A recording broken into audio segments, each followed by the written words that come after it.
Hercules, mantan preman legendaris Tanah Abang, kini memimpin GRIB, kelompok ormas yang berubah menjadi kekuatan liar dan brutal.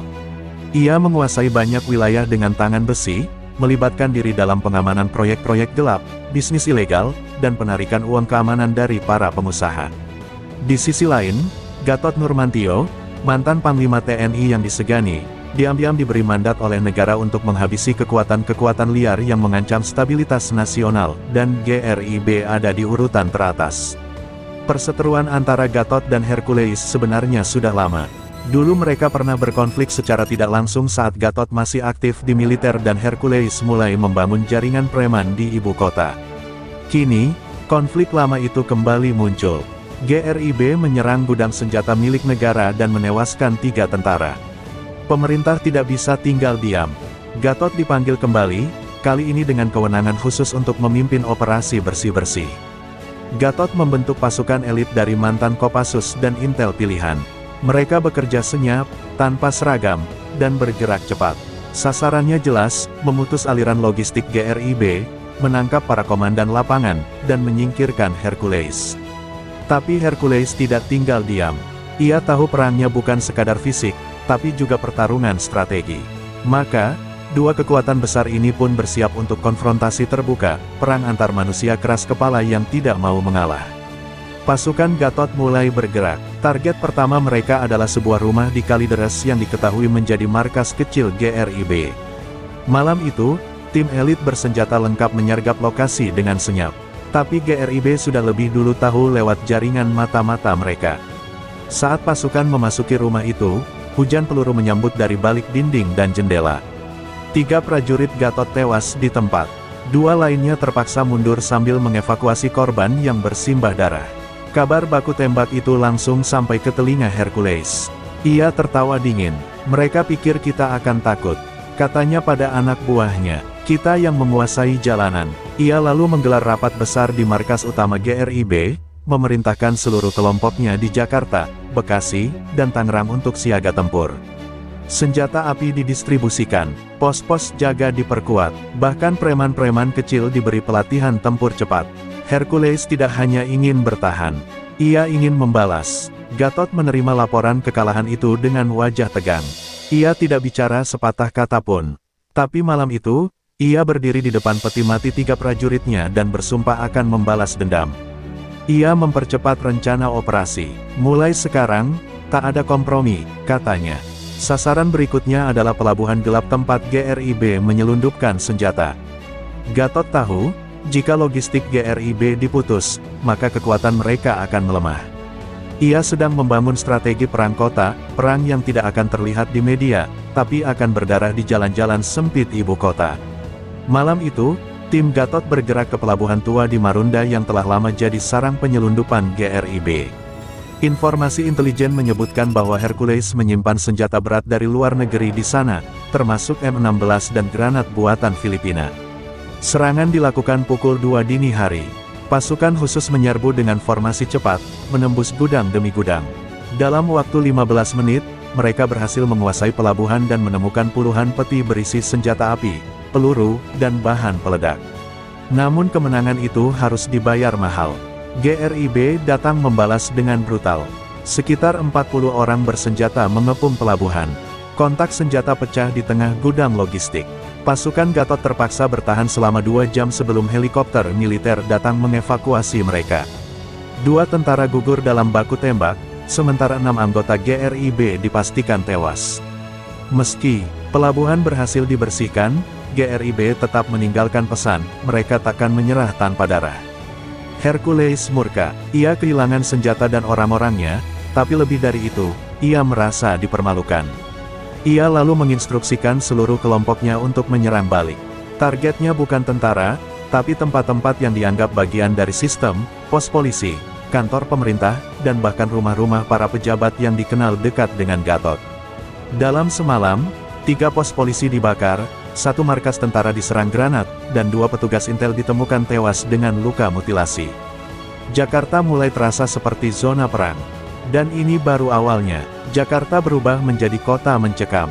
Dalam 1 minggu, serangan demi serangan dilakukan GRIB. Warga sipil mulai merasakan ketakutan. Listrik padam di beberapa wilayah, lalu lintas lumpuh karena pos keamanan dibakar, dan berita tentang penyerangan misterius menyebar di media sosial meski pemerintah mencoba menutupinya. Hercules tidak hanya mengobarkan perang terhadap Gatot, tapi juga mengacaukan sistem agar negara terlihat lemah di mata rakyat. Ia ingin menunjukkan bahwa GRIB bisa menciptakan ketakutan yang nyata. Gatot menyadari bahwa ini bukan lagi operasi bersih-bersih biasa. Ia meminta izin khusus dari pejabat tinggi untuk menggunakan senjata berat dan memberlakukan darurat militer terbatas di beberapa wilayah. Dengan kekuatan penuh, Gatot membentuk 3 zona operasi, utara, barat, dan selatan Jakarta. Setiap zona dipimpin komandan veteran yang ditugaskan menghabisi basis GRIB. Rumah-rumah yang dicurigai menjadi markas GRIB disisir satu persatu. Tak ada negosiasi, setiap perlawanan dibalas dengan tembakan. Namun, GRIB bukan lawan mudah. Mereka bergerak seperti hantu, muncul di satu tempat, menghilang di tempat lain. Mereka menyusup ke lingkungan padat, menyamar sebagai pedagang, tukang parkir, bahkan ojek online. Di balik senyum ramah, mereka menyimpan pistol. Beberapa tentara Gatot bahkan ditembak dari jarak dekat di tengah keramaian tanpa sempat bereaksi. Gatot semakin marah. Ia tahu, untuk menang, ia harus menghancurkan inti dari GRIB, markas pusat dan orangnya, Hercules sendiri. Tanah Abang, jantung kekuasaan Hercules, berubah menjadi benteng pertahanan utama GRIB. Di sanalah semua perintah dikeluarkan, semua strategi dirancang. Gatot memutuskan untuk menyerang langsung ke pusat kekuatan ini. Operasi diluncurkan pada dini hari. 100 prajurit bersenjata lengkap mengepung kawasan itu dari berbagai arah. Tujuan mereka, merebut markas GRIB dan menangkap hidup atau mati Hercules. Tapi mereka tidak tahu, Hercules telah mempersiapkan neraka di sana. Begitu pasukan masuk, bom rakitan meledak dari beberapa titik. Jalan-jalan sempit dipasangi ranjau. Serangan dibalas dengan peluru dari atap rumah, gang kecil, dan jendela pasar. Gatot yang memimpin langsung serangan itu memerintahkan pembentukan barikade dan evakuasi warga sipil. Pertempuran brutal berlangsung selama 6 jam. Darah tumpah di antara los-los pasar dan lorong sempit. Belasan orang tewas, termasuk 6 tentara dan 9 anggota GRIB. Tapi markas pusat belum jatuh. Hercules berhasil lolos lewat lorong rahasia. Pertempuran di Tanah Abang membuat Gatot semakin yakin bahwa ini bukan perang biasa. Ini adalah perang gerilya di jantung ibu kota, di mana musuhnya mengenal medan lebih baik daripada pasukannya sendiri. Tapi ia tidak mundur. Setelah menarik mundur pasukan untuk menyusun strategi ulang, ia bersumpah, jika Tanah Abang adalah benteng terakhir, maka kita akan hancurkan seluruh temboknya. Di sisi lain, Hercules melihat perang ini sebagai panggung kehormatan.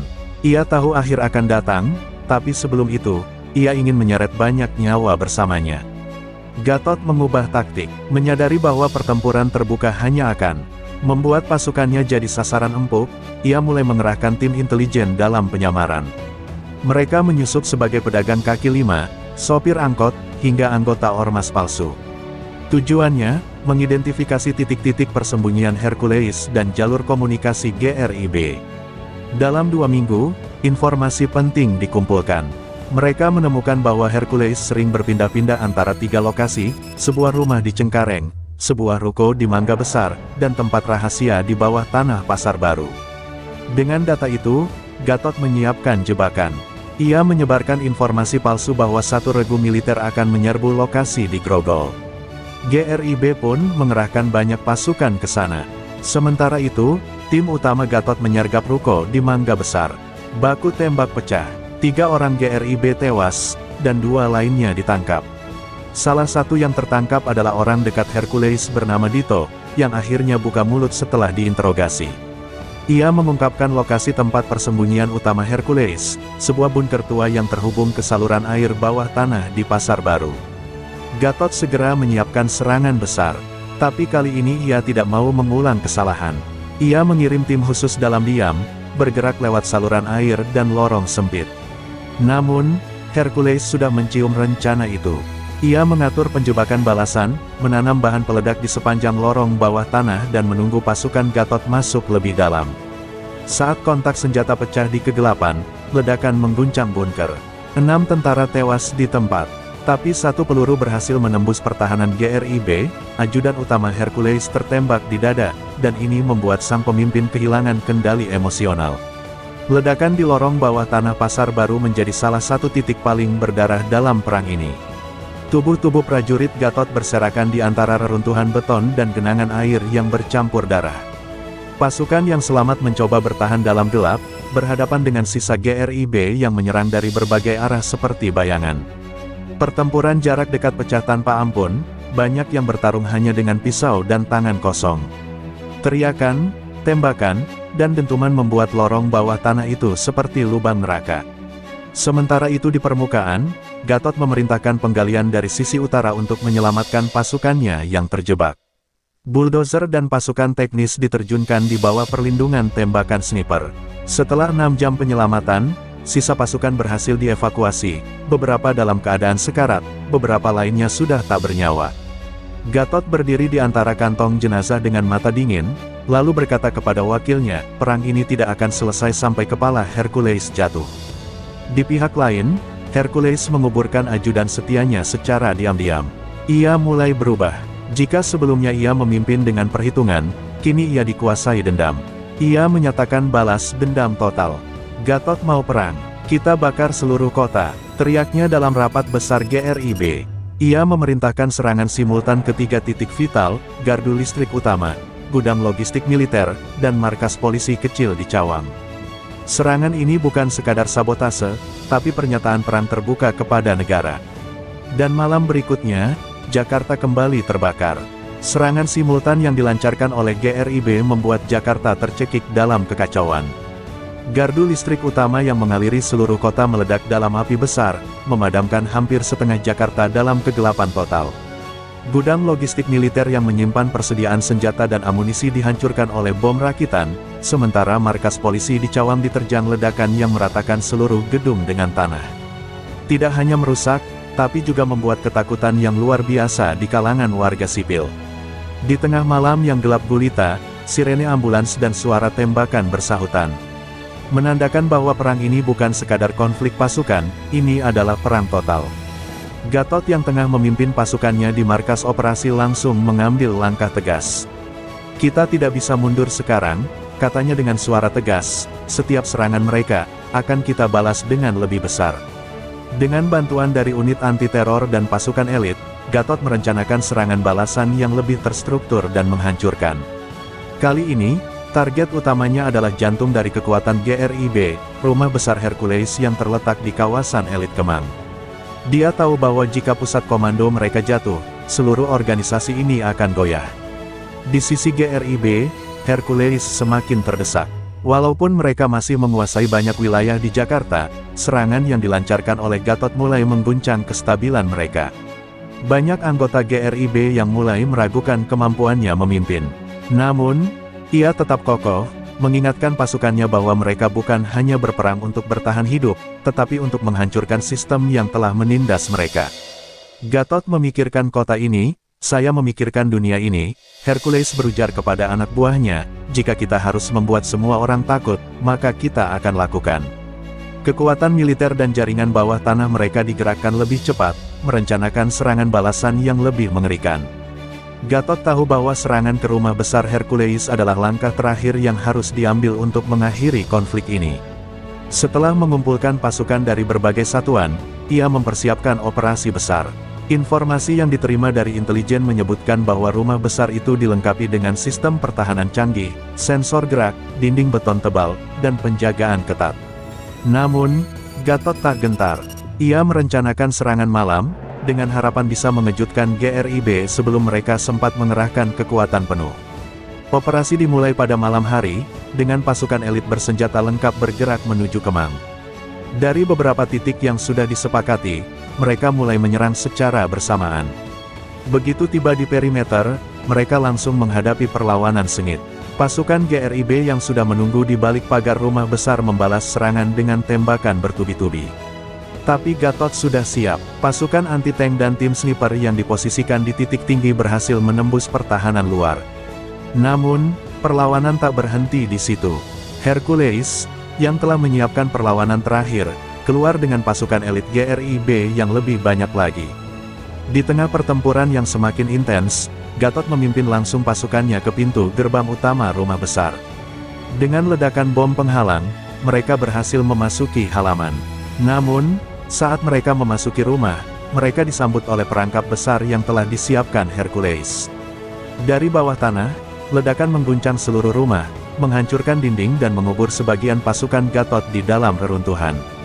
Dalam kekacauan itu, Hercules muncul dari tempat persembunyiannya, memimpin langsung serangan balasan. Perang ini telah memasuki babak yang paling brutal.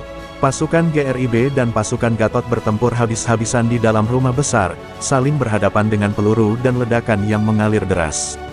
Meskipun pasukan Gatot berhasil menguasai lantai bawah dan sebagian besar ruangan, mereka harus menghadapi pasukan Hercules yang terus menyerang dari semua sisi. Dalam suasana kacau itu, Gatot dan Hercules bertemu di ruang utama rumah besar. Saling tatap, mereka tahu bahwa hanya satu dari mereka yang akan keluar hidup-hidup. Di tengah puing-puing rumah besar yang hampir hancur, Gatot dan Hercules saling tatap. Kedua pria ini, yang telah menghabiskan begitu banyak waktu dalam permainan taktis dan saling mengintai, kini berhadapan langsung. Ketegangan di udara begitu kental, seolah seluruh Jakarta menunggu siapa yang akan jatuh pertama. Gatot, dengan wajah dingin dan tegas, berjalan maju. Ia tahu bahwa ini adalah pertempuran terakhir, antara hidup dan mati, antara kemenangan dan kekalahan. Hercules, dengan tatapan marah dan penuh kebencian, tidak memberikan kesempatan untuk mundur. Ini berakhir di sini, Gatot, Hercules berkata dengan suara rendah namun penuh ancaman, sambil menarik pedang dari sabuknya. Kau mengira dengan menghancurkan kota ini, kau bisa mengalahkan saya. Aku lebih dari sekadar pemimpin, aku adalah simbol perlawanan. Hercules melangkah maju, pedangnya berkilat di bawah cahaya yang meredup. Sementara Gatot, yang lebih memilih taktik praktis, mengeluarkan pistol dan berbalik menghadap musuhnya. Simbol atau bukan, ini adalah akhir bagi kalian, jawab Gatot dengan tegas, memegang senjata dengan tangan yang mantap. Pertempuran mereka tak hanya melibatkan kekuatan fisik, tetapi juga permainan mental. Hercules menyerang dengan cepat, berusaha mengejutkan Gatot dengan gerakan pedangnya yang tajam. Namun, Gatot lebih cepat. Ia menangkis serangan pertama Hercules dengan pistolnya, lalu melontarkan tendangan ke perut Hercules yang membuatnya terhuyung mundur.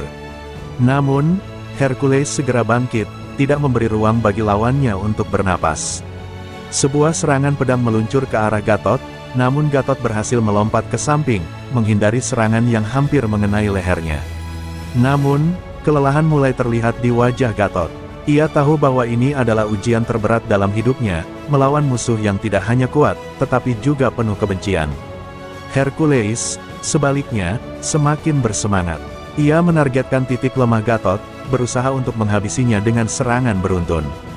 Dalam kekacauan ini, keduanya terjatuh ke lantai yang runtuh akibat ledakan sebelumnya, terjebak di bawah puing-puing. Itu adalah kesempatan yang dimanfaatkan oleh Gatot. Dalam posisi terjepit, ia dengan cepat menggenggam senjata dan menembakkan peluru tepat di dada Hercules. Satu tembakan, satu pertempuran berakhir. Namun, meskipun Hercules terjatuh, pertempuran belum selesai. Pasukan dari kedua belah pihak masih bertarung di luar rumah besar, dan ledakan terus terdengar. Gatot berdiri, berdarah dan lelah, memandang tubuh Hercules yang tergeletak tak bergerak. Meskipun ia telah mengalahkan pemimpin GRIB, perangnya belum usai. Kemenangan ini terasa pahit. Pasukan GRIB yang tersisa masih membakar kota, dan warga sipil masih menjadi korban dari pertarungan ini.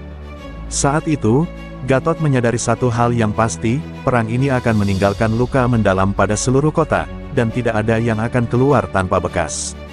Setelah jatuhnya Hercules, Gatot tidak memiliki waktu untuk merayakan kemenangannya. Kekuatan GRIB yang tersisa masih menguasai sebagian besar kota dan terus melancarkan serangan balasan. Meski pemimpin mereka telah tewas, jaringan mereka tidak hancur begitu saja. Para anggota GRIB yang masih hidup bergerak di bawah tanah, merencanakan aksi balasan dengan cara yang lebih licik dan penuh kekerasan. Sebagai komandan, Gatot harus memastikan bahwa sisa pasukan GRIB yang terpecah ini tidak hanya dihancurkan, tetapi juga diberantas hingga akar-akarnya. Gatot mengumpulkan sisa pasukannya di ruang bawah tanah rumah besar yang telah hancur. Ia memberi instruksi agar pasukan melakukan pembersihan secara menyeluruh di area sekitar Kemang, mengejar sisa-sisa GRIB yang masih tersebar. Namun, dalam hatinya, Gatot merasakan kekosongan.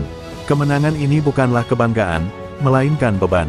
Selama berhari-hari pertempuran, begitu banyak nyawa yang hilang, baik dari pasukan GRIB maupun pasukan militer. Jakarta kini terperangkap dalam kehancuran yang tidak terbayangkan sebelumnya. Ratusan warga sipil menjadi korban dalam konflik ini, banyak yang terperangkap dalam ledakan dan baku tembak yang tak terkendali. Sementara itu, di pusat komando GRIB, anggota yang tersisa merencanakan tindakan balasan dengan penuh perhitungan. Mereka merilis video protes yang menunjukkan kekejaman perang yang telah mereka hadapi, menyalahkan pemerintah atas kehancuran yang terjadi. Mereka berjanji akan terus melawan hingga akhir. Video itu menyebar dengan cepat, menarik perhatian dunia internasional. Negara-negara besar mulai terlibat dalam negosiasi untuk menghentikan eskalasi konflik yang dapat merusak stabilitas kawasan. Namun, bagi Gatot, yang telah mengorbankan begitu banyak nyawa, pertempuran ini lebih dari sekadar politik internasional, ini adalah perjuangan untuk menjaga kedamaian di tanah yang telah hancur. Di antara puing-puing pertempuran, Gatot berdiri menatap ke arah horizon Jakarta yang terbakar. Wajahnya keras dan penuh beban, mencerminkan penderitaan yang telah dialami banyak orang. Kemenangan kali ini bukan hanya tentang mengalahkan musuh, tetapi juga tentang menghancurkan banyak impian, termasuk impian masa depan yang lebih baik untuk kota ini. Sebuah pertempuran yang melibatkan dua kekuatan besar, tetapi di akhirnya, tak ada pihak yang benar-benar menang. Hanya ada luka yang tak akan pernah sembuh, dan pertanyaan yang terus menggema, apa yang sebenarnya bisa diharapkan dari kemenangan dalam perang yang mengorbankan begitu banyak jiwa. Setelah bertarung sengit selama berhari-hari, Jakarta kini terperangkap dalam kehancuran total. Pasukan GRIB yang tersisa telah dipukul mundur, namun kota itu sendiri tidak bisa dipulihkan dalam waktu singkat. Setiap sudut Jakarta dihantui oleh sisa-sisa pertempuran, dari gedung-gedung yang hancur, jalan-jalan yang rusak, hingga rumah-rumah yang kosong dan terlupakan. Sebagian besar infrastruktur vital kota, listrik, air, dan komunikasi, hancur. Warga yang selamat berkumpul di tempat-tempat perlindungan, mencari tempat aman, namun ketakutan mereka tidak hanya datang dari pasukan yang berperang, tetapi juga dari masa depan yang suram. Gatot berdiri di tengah kerusuhan ini, merasakan beban yang tak terucapkan. Ia telah mengalahkan musuh utamanya, tetapi mengapa kemenangan ini terasa hampa? Nyawa yang hilang di kedua sisi, baik pasukan militer maupun GRIB, telah meninggalkan luka yang sulit untuk disembuhkan. Meskipun GRIB telah hancur, serpihan dari organisasi itu masih ada, menyebar di balik bayang-bayang. Orang-orang yang kehilangan keluarga mereka dalam pertempuran ini, baik dari pihak militer maupun sipil, tidak akan mudah melupakan apa yang telah terjadi. Setiap pertempuran hanya menambah kebencian dan dendam yang membara, menciptakan lingkaran kekerasan yang seakan tak berujung. Di dalam markas besar yang tersisa, Gatot bertemu dengan beberapa pejabat tinggi militer untuk merencanakan pemulihan. Namun, meskipun mereka berbicara tentang rekonstruksi dan pemulihan, ada sesuatu yang janggal dalam percakapan mereka. Mereka menyadari bahwa meskipun mereka berhasil mengalahkan satu musuh besar, musuh itu bukanlah ancaman terakhir. Mereka harus menghadapi masalah yang lebih besar, kepercayaan rakyat yang hancur, ketegangan yang terus berkembang, dan kemungkinan adanya kelompok-kelompok baru yang muncul, terinspirasi oleh GRIB. Bahkan pasukan yang tampaknya telah hancur bisa kembali bangkit dalam bentuk yang lebih berbahaya. Sementara itu, di luar Jakarta, berita tentang pertempuran ini menyebar ke seluruh dunia. Pihak internasional mulai mengecam kekerasan yang terjadi dan mendorong dialog perdamaian. Tetapi bagi Gatot dan pasukannya, itu terasa jauh dari kenyataan. Mereka harus berjuang lebih keras untuk menenangkan hati yang terluka, menyembuhkan yang terluka, dan mencoba meraih harapan yang semakin pudar. Pasukan yang dulu penuh semangat kini mulai merasa lelah, tidak hanya fisik, tetapi juga mental. Mereka telah menjalani perang yang brutal, dan mereka tahu bahwa meskipun musuh besar mereka telah jatuh, pertempuran ini akan terus berlanjut dalam bentuk yang tak terduga. Beberapa minggu setelah kekalahan Hercules dan hancurnya markas GRIB, ketenangan yang semula tampak mulai berubah menjadi ketegangan baru. Meskipun pasukan militer telah berhasil menguasai sebagian besar wilayah yang sebelumnya dikuasai oleh GRIB, sisa-sisa pasukan dan simpatisan kelompok tersebut mulai bersembunyi di berbagai tempat terpencil, mempersiapkan serangan balik. Mereka tahu bahwa meskipun pemimpin mereka sudah tiada, api perlawanan mereka belum padam. Jaringan GRIB yang luas dan tersebar di bawah tanah siap untuk bangkit kapan saja, dan kali ini, mereka belajar dari kesalahan masa lalu, mereka tidak akan memberikan kesempatan kedua bagi militer untuk menang dengan mudah. Gatot, yang baru saja kembali dari kunjungan lapangan untuk memeriksa kondisi di luar Jakarta, merasa bahwa ada yang aneh. Meskipun situasi tampak lebih terkendali di permukaan, dia merasa ada sesuatu yang bergerak di balik layar. Di beberapa daerah terpencil, laporan-laporan tentang kelompok-kelompok kecil yang menyerang pos-pos militer dan fasilitas publik mulai meningkat. Serangan-serangan ini lebih terorganisir dan canggih daripada yang pernah diperkirakan sebelumnya. Dengan perasaan tidak tenang, Gatot mulai mengumpulkan intelijen dan meneliti lebih dalam tentang kemungkinan adanya sisa-sisa jaringan GRIB yang masih bergerak. Di tengah upaya-upaya pemulihan yang terus berlanjut, Gatot harus menghadapi kenyataan pahit bahwa perdamaian yang mereka perjuangkan mungkin jauh lebih sulit tercapai daripada yang ia kira. Pasukan yang ia pimpin mulai merasakan dampak dari perang ini dalam bentuk kelelahan fisik dan psikologis yang mendalam. Banyak anggota pasukan yang mulai kehilangan motivasi setelah sekian banyak nyawa yang terbuang sia-sia. Para keluarga dari pasukan yang gugur juga mulai menyuarakan protes, mempertanyakan alasan di balik pertempuran panjang yang tak ada habisnya. Di sisi lain, ketegangan semakin memuncak di antara para pejabat pemerintah dan militer, dengan beberapa pihak yang merasa bahwa kemenangan ini tidak membawa kedamaian yang dijanjikan. Namun, di balik semua ketegangan ini, Gatot tahu bahwa satu-satunya cara untuk mengakhiri semua ini adalah dengan benar-benar menghancurkan jaringan sisa-sisa GRIB yang ada. Ia mengerahkan pasukan khusus untuk menyelidiki lebih dalam dan mengungkap keberadaan kelompok-kelompok tersebut yang kini telah bertransformasi menjadi sel-sel teroris yang lebih kecil dan lebih tersembunyi. Setiap operasi yang mereka lakukan semakin memperburuk keadaan, memicu lebih banyak konflik dan menambah banyak korban. Seiring berjalannya waktu, Gatot menyadari bahwa ini bukan hanya masalah menghancurkan kelompok musuh, tetapi juga masalah untuk menjaga negara tetap utuh, antara menghadapi ancaman baru dan mengatasi luka-luka lama yang belum sembuh.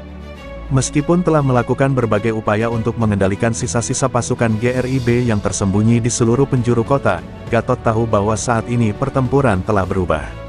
Itu bukan lagi tentang siapa yang lebih kuat secara fisik atau strategis, tetapi siapa yang bisa bertahan lebih lama. Setiap serangan dari pasukan GRIB yang tersisa semakin terorganisir, dan kali ini, mereka tidak hanya menargetkan pasukan militer. Serangan-serangan mereka menyasar infrastruktur penting, jembatan, fasilitas energi, bahkan pusat komunikasi.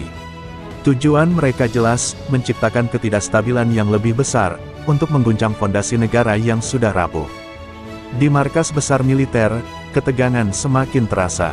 Beberapa pejabat tinggi yang sebelumnya percaya bahwa kemenangan sudah di tangan kini mulai ragu. Mereka mulai mempertanyakan keputusan-keputusan Gatot, dan bahkan mempertanyakan apakah pertempuran ini sudah benar-benar berakhir. Gatot merasakan tekanan yang semakin besar, tidak hanya dari musuh yang semakin kuat, tetapi juga dari dalam dirinya sendiri. Setiap langkah yang ia ambil seakan menambah ketegangan di dalam pasukannya, dan ketakutan akan kegagalan semakin mendalam. Ia tahu bahwa jika serangan ini tidak segera dihentikan, maka kehancuran yang lebih besar akan segera terjadi, dan tidak ada yang bisa memprediksi seberapa besar dampaknya. Pada malam hari yang gelap, sebuah serangan besar terjadi di pusat kota. Sebuah bom besar meledak di sebuah pusat perbelanjaan yang ramai, menewaskan ratusan warga sipil. Serangan itu tidak hanya menambah daftar korban yang jatuh, tetapi juga menunjukkan kepada semua orang bahwa pertempuran ini telah berubah menjadi sesuatu yang lebih mengerikan. Itu bukan hanya konflik antara dua pasukan militer, tetapi juga perang melawan waktu dan ketidakpastian. Pasukan GRIB yang tersisa, yang kini telah beralih ke taktik teroris, mulai melancarkan serangan secara sporadis di seluruh kota, menyebar ketakutan di setiap sudut Jakarta. Mereka tidak lagi peduli dengan siapa yang mereka hadapi. Mereka hanya ingin melihat kota ini hancur, dan segala upaya untuk menghentikan mereka berakhir dengan kegagalan. Gatot memandang puing-puing yang berserakan di pusat kota, merasa semakin terperangkap dalam lingkaran kekerasan ini.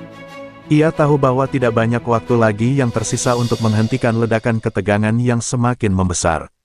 Di dalam dirinya, ada pertanyaan yang terus menghantui, apakah ini benar-benar kemenangan yang ia cari? Ataukah justru ia telah terperangkap dalam perang yang tak ada akhirnya, tanpa tahu siapa yang sebenarnya menang atau kalah? Di tengah kebingungannya, satu hal yang pasti, Jakarta, dan seluruh negara, sedang menuju ke titik tanpa kembali. Jika ia tidak bertindak cepat, maka masa depan bangsa ini akan terus berada dalam bayang-bayang kehancuran yang lebih besar. Gatot kini berada di ujung tanduk.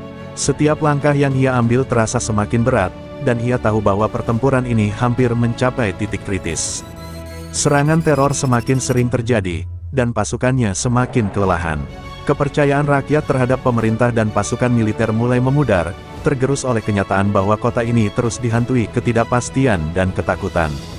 Sementara itu, pasukan GRIB yang tersisa semakin terorganisir, menjadikan serangan mereka semakin mematikan. Kali ini mereka tidak hanya bersembunyi, tetapi mulai menyusup ke dalam kehidupan sehari-hari warga sipil, menciptakan ketegangan yang semakin sulit dipahami.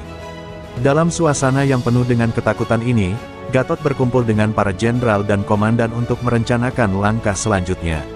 Rapat tersebut berlangsung dalam ketegangan, karena semakin banyak suara yang meragukan kemampuan mereka untuk mengalahkan musuh yang semakin tak terduga. Beberapa pasukan GRIB yang tersisa diketahui mulai berbaur dengan masyarakat dan melibatkan diri dalam kegiatan sosial, sementara yang lain merancang serangan-serangan lebih canggih, menggunakan taktik gerilya yang membuat pasukan militer semakin tersudut. Ketidakpastian tentang siapa yang berada di balik serangan ini memperburuk kondisi mental pasukan. Namun, Gatot tidak bisa menyerah. Dalam diamnya, ia merancang sebuah serangan balasan besar yang akan menargetkan sel-sel GRIB yang masih tersebar di berbagai bagian kota. Pasukan elit dipersiapkan dengan senjata-senjata terbaru, dan operasi ini diharapkan bisa menghancurkan kelompok GRIB yang tersisa sekaligus memberikan pesan tegas kepada mereka yang berusaha menghancurkan perdamaian. Namun, meskipun ia tahu bahwa ini adalah langkah yang perlu diambil, Gatot tidak bisa mengabaikan kenyataan bahwa semakin banyak korban yang berjatuhan.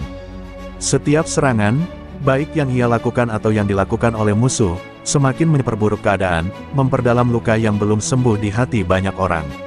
Pukul demi pukul berlalu, dan pertempuran semakin sengit. Pasukan GRIB yang tersembunyi melakukan perlawanan sengit, namun kali ini mereka tidak lagi berhadapan dengan pasukan biasa. Gatot mengerahkan segala kemampuan taktisnya untuk menghancurkan sisa-sisa kelompok yang bertahan. Namun, tidak ada kemenangan yang datang tanpa harga yang mahal. Selama serangan besar di beberapa titik utama Jakarta, Gatot dan pasukannya harus menghadapi musuh yang semakin pintar dan berbahaya. Perang ini, yang dulunya berfokus pada dua kekuatan yang saling berhadapan, kini berubah menjadi perang melawan bayangan yang tak terlihat. Setiap langkahnya dipenuhi dengan ketidakpastian, dan setiap keputusan membawa dampak yang tak terduga. Ketika pertempuran semakin memuncak, Gatot tahu bahwa ini adalah titik kritis yang tidak bisa ia hindari. Pasukan GRIB yang tersisa tampaknya telah beradaptasi dengan baik dengan taktik gerilya, dan bahkan mulai menyusup ke dalam kehidupan sehari-hari, membuat setiap sudut kota menjadi medan perang. Setiap serangan yang mereka lancarkan kini lebih mematikan, lebih terencana, dan lebih terkoordinasi. Dalam rapat yang digelar oleh Gatot dengan para komandan, situasi semakin suram. Tidak ada lagi pertempuran besar yang jelas, yang ada hanyalah ketegangan di antara pasukan, ancaman yang datang dari bayangan yang tak pernah terlihat. Pasukan militer yang dipimpin Gatot telah mencapai batas mereka. Morale pasukan semakin rendah, dan mereka mulai merasa lelah secara mental dan fisik. Rasa kehilangan yang dalam atas teman-teman yang gugur di medan perang semakin terasa di hati mereka. Namun, meskipun banyak yang merasa putus asa, Gatot tidak bisa berhenti. Ia memutuskan untuk melaksanakan operasi besar terakhir yang bertujuan menghabisi sisa-sisa GRIB dan menghentikan serangan mereka sekali dan untuk selamanya. Itu adalah keputusan yang berisiko, tetapi Gatot tahu bahwa jika ia tidak mengambil langkah ini, maka kejatuhan Jakarta dan negara ini akan menjadi kenyataan. Dengan persiapan matang, Gatot menggerakkan pasukan elitnya untuk melaksanakan serangan. Mereka menargetkan tempat-tempat yang diduga menjadi pusat kegiatan GRIB yang tersisa, dengan harapan bisa menghabisi mereka dalam satu serangan besar. Tetapi dalam pertempuran besar yang berlangsung, Gatot menyadari bahwa musuh kali ini tidak bisa diprediksi. Mereka menggunakan strategi yang lebih canggih, membuat setiap langkah pasukan militer menjadi taruhannya. Banyak pasukan elit yang gugur dalam pertempuran ini. Beberapa berhasil menghindari serangan, namun kehilangan banyak teman. Rasa penyesalan dan kehilangan menghantui mereka. Namun, saat operasi hampir mencapai titik puncaknya, Gatot mendapat laporan yang mengerikan. Salah satu serangan GRIB yang lebih besar menargetkan markas utama pasukan militer. Bom besar yang meledak tepat di jantung markas besar menewaskan banyak pejabat tinggi militer dan membuat struktur komando hancur. Kabar ini datang seperti petir di tengah pertempuran. Gatot merasakan kekalahan yang sangat pahit. Meski pasukannya berhasil menggempur beberapa sel GRIB, ia merasa kemenangan itu terasa hampa, seperti sebuah pengorbanan yang sia-sia. Nyawa yang hilang, baik dari pasukan militer maupun GRIB, hanya meninggalkan kehancuran yang lebih dalam. Dalam hati Gatot, ia menyadari bahwa pertempuran ini, meskipun berhasil menghancurkan kelompok yang mengancam, juga telah merenggut sesuatu yang lebih besar, kepercayaan terhadap masa depan. Yang lebih baik, setelah pertempuran besar yang menghancurkan sebagian besar markas pasukan GRIB dan menewaskan sejumlah petinggi militer, Gatot merasa bagaikan tersudut dalam kegelapan yang semakin pekat. Walaupun operasi terakhir itu berhasil menghancurkan banyak basis GRIB yang tersisa, efek dari serangan balasan yang dilancarkan oleh mereka jauh lebih besar dari yang diperkirakan. Hancurnya markas utama militer membuat seluruh struktur komando terguncang. Dengan banyaknya pejabat yang gugur, pengendalian pasukan menjadi kacau, dan banyak di antara mereka yang kehilangan arah. Keputusan-keputusan yang harus diambil oleh Gatot semakin sulit karena ia harus mengelola ketegangan yang semakin meningkat di dalam pasukannya, serta melawan ketidakpercayaan yang mulai berkembang di kalangan para pemimpin negara. Sementara itu, pasukan GRIB yang tersisa, meski sebagian besar telah hancur, masih memiliki sisa-sisa kekuatan yang siap untuk melakukan perlawanan. Dalam bayang-bayang kota Jakarta yang semakin kacau, mereka mulai merancang rencana untuk membalas kekalahan mereka. Kelompok-kelompok kecil yang tersebar di berbagai wilayah mulai membentuk aliansi baru dengan elemen-elemen teroris yang lebih ekstrim. Mereka tidak lagi hanya berjuang untuk tujuan politik atau ideologi, tetapi juga untuk melanjutkan dendam yang sudah mengakar. Pasukan militer yang dipimpin oleh Gatot masih berjuang untuk mengamankan kota, namun semakin hari semakin jelas bahwa medan pertempuran telah berubah. Tidak ada lagi garis depan yang jelas, dan setiap sudut kota menjadi tempat yang rawan ledakan atau serangan mendalam. Di tengah semua kekacauan ini, Gatot harus menghadapi kenyataan pahit bahwa meskipun banyak yang telah dibunuh, dikejar, atau ditangkap, perang ini masih jauh dari kata selesai. Setiap serangan semakin menunjukkan betapa dalamnya luka yang tercipta, dan semakin sedikit orang yang percaya pada solusi damai. Rasa putus asa mulai menguasai beberapa anggota pasukannya, dan ketegangan di dalam pasukan mulai mengarah pada keretakan. Keterbatasan sumber daya, kerugian yang terus meningkat, serta kurangnya dukungan dari masyarakat yang semakin terguncang membuat operasi militer semakin sulit. Gatot mulai bertanya-tanya apakah perjuangan ini layak diteruskan atau apakah yang mereka capai akan sia-sia, sebuah kemenangan kosong yang hanya membawa lebih banyak kehancuran dan kerugian yang tak terukur. Pada saat yang bersamaan, rasa sakit dan kehilangan yang dirasakan oleh pasukan semakin nyata. Beberapa anggota pasukan mulai meragukan tujuan mereka, mempertanyakan apakah mereka berjuang untuk sesuatu yang lebih besar, atau hanya terjebak dalam permainan kekuasaan yang tidak berkesudahan. Kehilangan rekan-rekan sepasukan yang sudah dianggap seperti keluarga, serta semakin banyaknya korban yang jatuh, semakin memperburuk moral pasukan. Gatot, yang kini tidak hanya berjuang melawan pasukan GRIB, tetapi juga melawan waktu dan kehilangan, tahu bahwa jalan menuju perdamaian akan sangat panjang dan sulit. Ia hanya bisa berharap bahwa meskipun setiap langkah terasa seperti beban berat, mereka akan mampu melewati malam panjang ini dan menemukan cahaya di ujung terowongan, meskipun ia tidak tahu berapa banyak lagi jiwa yang harus dikorbankan untuk mencapainya. Seiring berjalannya waktu, ketegangan di dalam tubuh pasukan militer semakin memuncak. Pasukan yang awalnya solid kini mulai terpecah oleh rasa lelah dan putus asa. Beberapa komandan yang sebelumnya setia kini mulai mempertanyakan komando Gatot, sementara pasukan yang tersisa mulai merasakan dampak dari tekanan yang terus-menerus. Serangan demi serangan dari pasukan GRIB yang tersisa semakin brutal, dan kali ini, mereka melancarkan serangan secara bersamaan di beberapa titik strategis yang berbeda di Jakarta, kota ini kini berada di ambang kehancuran, dan Gatot merasakan bahwa perjuangan mereka semakin sia-sia. Di tengah semua kekacauan ini, Gatot tidak bisa lagi mengabaikan kenyataan bahwa pasukannya sedang berada dalam posisi yang sangat rapuh. Dalam sebuah rapat darurat dengan pejabat tinggi militer, Gatot mengungkapkan keraguannya tentang kelanjutan pertempuran. "Kita telah kehilangan begitu banyak," katanya dengan suara serak. "Namun musuh kita tidak akan berhenti. Kita harus memilih jalan yang sulit, menghancurkan mereka sekali dan untuk selamanya atau menarik diri untuk menyelamatkan apa yang masih bisa kita selamatkan." Suasana di ruangan itu sangat tegang, dengan para pejabat yang saling beradu pandang.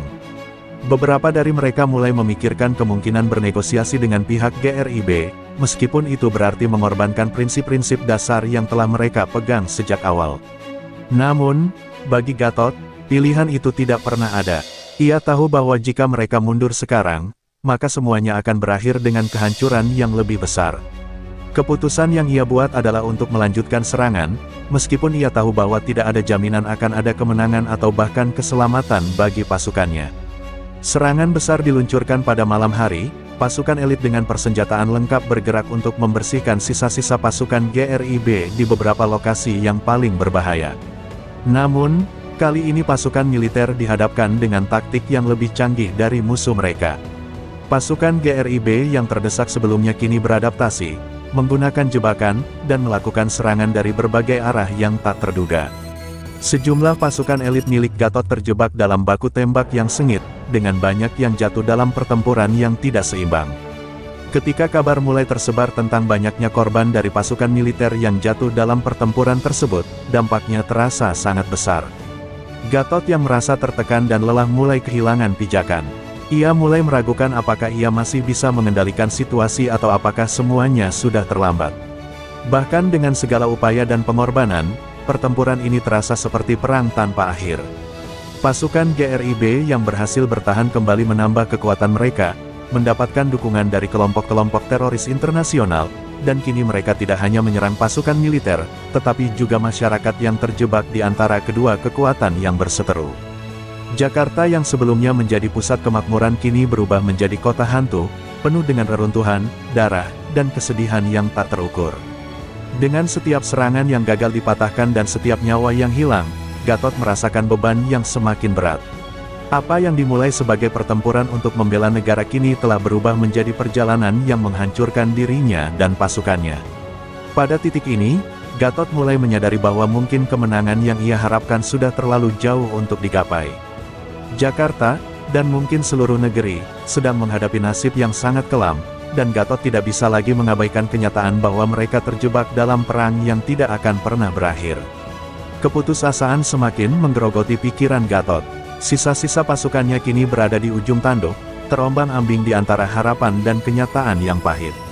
Setelah serangan besar yang berujung pada kerugian besar bagi pasukan militer, ia mendapati dirinya berada dalam situasi yang sulit, seolah-olah terjebak dalam lingkaran setan yang tak pernah berakhir. Pasukan GRIB yang tersisa kini tidak hanya lebih terlatih, tetapi juga lebih agresif. Mereka tidak lagi hanya bergerak dalam bayang-bayang, mereka muncul dengan terang-terangan, menyerang dengan taktik yang lebih brutal dan mengerikan. Pada malam yang kelam itu, Gatot duduk termenung. Di ruang komando, merenungkan langkah-langkah yang telah diambil dan kerugian yang telah ditanggung. Kertas-kertas yang berisi rencana dan data intelijen berserakan di atas meja, namun tidak ada satupun yang bisa mengarahkan langkahnya menuju kemenangan.